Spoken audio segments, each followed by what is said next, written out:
Ada yang naik, ada juga yang turun penjualannya. Nah, bagaimana dengan penjualan hewan kurban secara nasional? Mari kita lihat datanya. Tahun ini, saudara, penjualan hewan kurban secara volume diprediksi turun dibandingkan tahun 2022.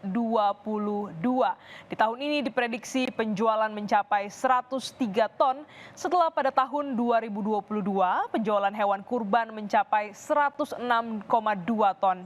Angka tahun ini masih sangat jauh jika dibandingkan dengan angka penjualan pada tahun 2019 atau sebelum pandemi. Kita lihat di grafis pertama, di garis batang pertama di 2019 angkanya adalah 181 ton. Ya, dan pada tahun 2020 sempat ada pandemi, ini turun di 117 ton.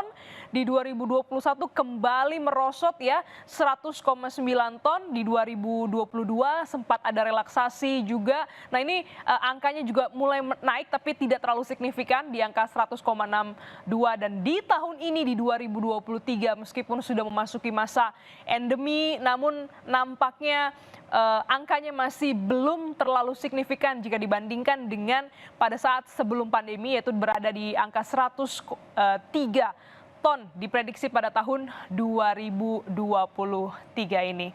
Dan saudara, Indonesia Development and Islamic Studies memperkirakan meski saat ini pemerintah telah mengubah status dari pandemi menjadi endemi, namun ketidakpastian ekonomi ternyata berpengaruh pada daya beli masyarakat untuk berkurban.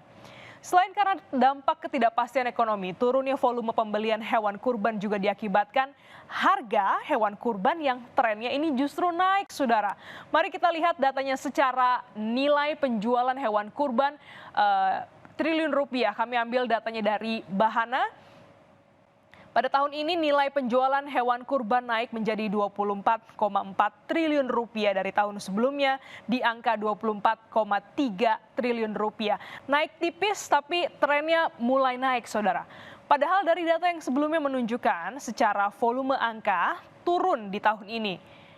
Di indikator Jadi indikator bahwa memang harga penjualan untuk hewan kurban baik domba, kambing, dan sapi ini trennya naik. Menarik juga untuk melihat data nilai penjualan sejak tahun 2022. Di 2022 berada di 24,3 triliun rupiah. Dan sedangkan ini juga kita lihat 2020, 2021, 2022 cukup konsisten ya. Berada di angka 20-an, 20,5, 22,3, 24,3. Yang artinya selama pandemi harga hewan kurban dalam tren yang meningkat mulai dari 2020, 2021, dan juga 2022. Padahal saudara, secara volume di periode ini ada penurunan volume penjualan sebesar 6 ton. Lalu dari 2021 ke 2022 naik dari 23,3 triliun rupiah menjadi 24,3 triliun rupiah. Lalu bagaimana saudara dengan jumlah pembeli hewan kurban? Nah, mungkin Anda juga melihat ya di sekeliling rumah Anda ada yang ramai, ada juga yang sepi.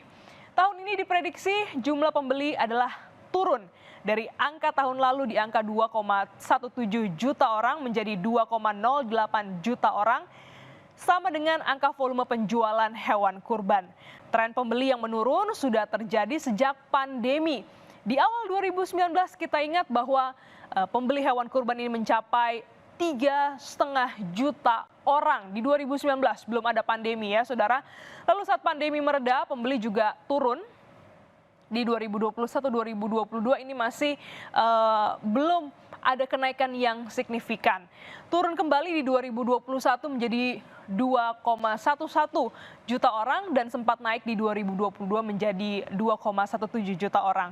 Pada dasarnya saudara, pelaksanaan ibadah kurban ini memiliki makna untuk memberikan peluang menurunkan ketimpangan konsumsi daging antara kelompok kelas atas dan juga kelas bawah. Terlebih konsumsi daging di Indonesia terbilang rendah. IDS menghitung ada sekitar 74,2 juta orang mustahik atau orang penerima zakat yang memiliki konsumsi daging terendah dan berhak mendapatkan daging kurban.